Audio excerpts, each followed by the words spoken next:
এটা মন্ত্ৰ। এই মন্ত্ৰটো হয়তো আপুনিও জানে, কিন্তু ইয়াৰ যি শক্তি সেয়া জানি আপুনিও আচৰিত হ'ব।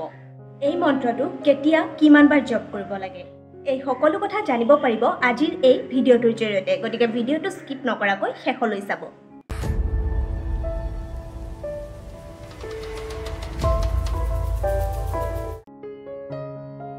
ওম নমঃ শিৱায়। ইয়াৰ অৰ্থ হৈছে আমি ভগৱান দেৱৰুদেৱ মহাদেৱক প্ৰণাম জনাইছোঁ। শুনোতে এনেকুৱা লাগে যে খুবেই সহজ। যদি আমি ওম নমঃ শিৱায় বুলি কওঁ, একেৰাহে যদি কৈ থাকোঁ, তেন্তে ইয়াৰ মহিমা আৰু প্ৰভাৱ বহুতো শক্তিশালী হৈ পৰে। যদি আপুনি প্ৰতিদিনে এই মন্ত্ৰ কয়, তেতিয়া আপোনাৰ জীৱনলৈও পৰিৱৰ্তন আহিব, আৰু সেয়া দেখি আপোনাৰ বিশ্বাসো নহ'ব। এই মন্ত্ৰটো জপ কৰিলে স্বয়ং মহাদেৱ আপোনাৰ লগত থাকিব। মহাদেৱৰ বিশেষ কৃপা আপোনাৰ লগত থাকিব। যাৰ ওপৰত মহাদেৱৰ এই বিশেষ কৃপা থাকিব, তেওঁ জীৱনত সকলো বস্তু লাভ কৰিব পাৰিব। ওম নমঃ শিৱায় জপ কৰিলে আপোনাৰ অকাল মৃত্যু নহয়, কিয়নো মহাদেৱ কালৰো কাল মহাকাল বুলি কোৱা হয়, আৰু মৃত্যু তেওঁৰ অধীনত, মৃত্যু তেওঁৰ চৰণ চুৱে।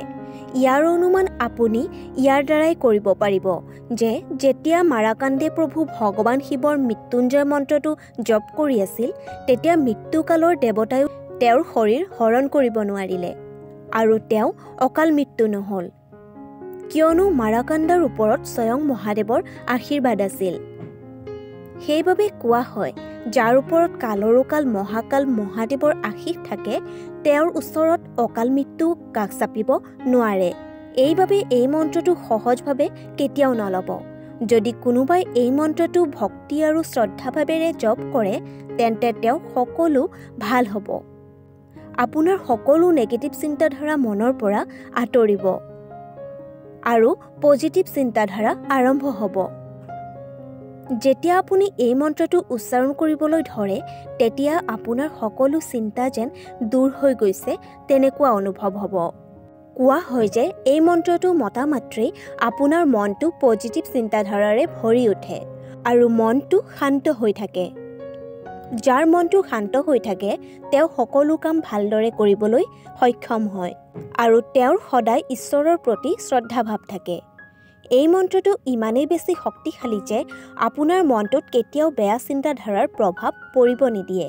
যেতিয়াই আপুনি এই মন্ত্ৰটো সদায় জপ কৰে, তেতিয়া আপোনাৰ মনটো শিৱৰ ভক্তিৰ প্ৰতি ইমানেই বেছি বিশ্বাস হৈ যায় যে আপুনি বেছিভাগ সময় সুখী হৈ থাকিব পাৰে। আপুনি কোনো কাৰণ নোহোৱাকৈয়ে নিজকে সুখী অনুভৱ কৰিব। জীৱনৰ যেন প্ৰতিপল আপুনি আনন্দৰে জীয়াই থাকিব, আৰু আপোনাৰ লগত যিজনেই থাকিব তেওঁ সুখী হৈ থাকিব। আপুনি নিজেও সুখত থাকিব আৰু আনকো সুখী ৰাখিবলৈ চেষ্টা কৰিব। এতিয়া কথাটো হৈছে যে এই মন্ত্ৰ জপ কেনেকৈ কৰিব, কিমানবাৰ কৰিব। শাস্ত্ৰ অনুসৰি এই মন্ত্ৰটো জপ প্ৰতিদিনে 108 বাৰকৈ কৰিব লাগে, আৰু ইয়াক পূজা কৰা জেগাত কৰিব লাগে। যদি 108 বাৰ জপ কৰিব নোৱাৰে, তেন্তে আপুনি যিমানবাৰ পাৰে সিমানবাৰেই কৰিব, কিয়নো যদি সঁচা অন্তৰেৰে 3 বাৰো জপ কৰে, তেতিয়াও মহাদেৱ বাবা প্ৰসন্ন হয়।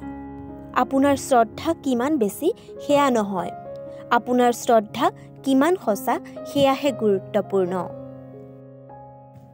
আশা কৰোঁ ভিডিঅ'টো চাই ভাল পালে।